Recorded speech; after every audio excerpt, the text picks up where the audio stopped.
Breaking ని చూస్తున్నాం. NEET UG పరీక్షలను ఆన్లైన్ విధానంలో నిర్వహించేందుకు కేంద్ర ప్రభుత్వం సిద్ధమైంది. సుప్రీంకోర్టులో దాఖలు చేసిన అఫిడవిట్ లో పెన్ పేపర్ విధానానికి స్వస్తి చెప్పి జేఈ తరహాలో కంప్యూటర్ ఆధారిత పరీక్షలు నిర్వహిస్తామని కేంద్రం వెల్లడించింది.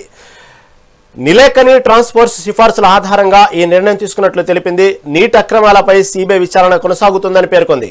కంప్యూటర్ ఆధారిత విధానంలో మారితే ముందే స్పష్టత ఇవ్వాలని వైద్యుల సంఘం కోరగా తదుపరి విచారణను సుప్రీంకోర్టు ఈ నెల 19కి వాయిదా వేసింది.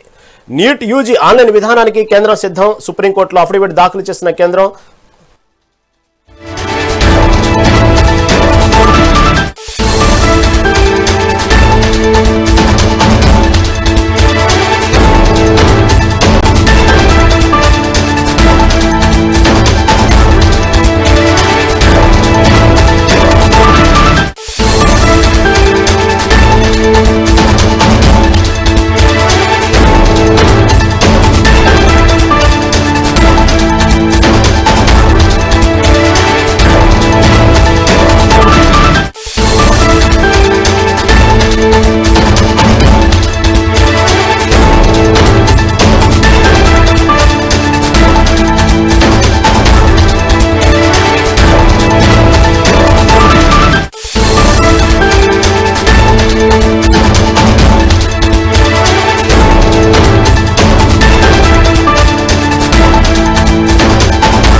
నీట్ యూజీ పరీక్షలను ఆన్లైన్ విధానంలో నిర్వహించేందుకు కేంద్ర ప్రభుత్వం సిద్ధమైంది. సుప్రీంకోర్టులో దాఖలు చేసిన అఫిడవిట్ లో పెన్ పేపర్ విధానానికి స్వస్తి చెప్పి జేఈ తరహాలో కంప్యూటర్ ఆధారిత పరీక్షలు నిర్వహిస్తామని కేంద్రం వెల్లడించింది.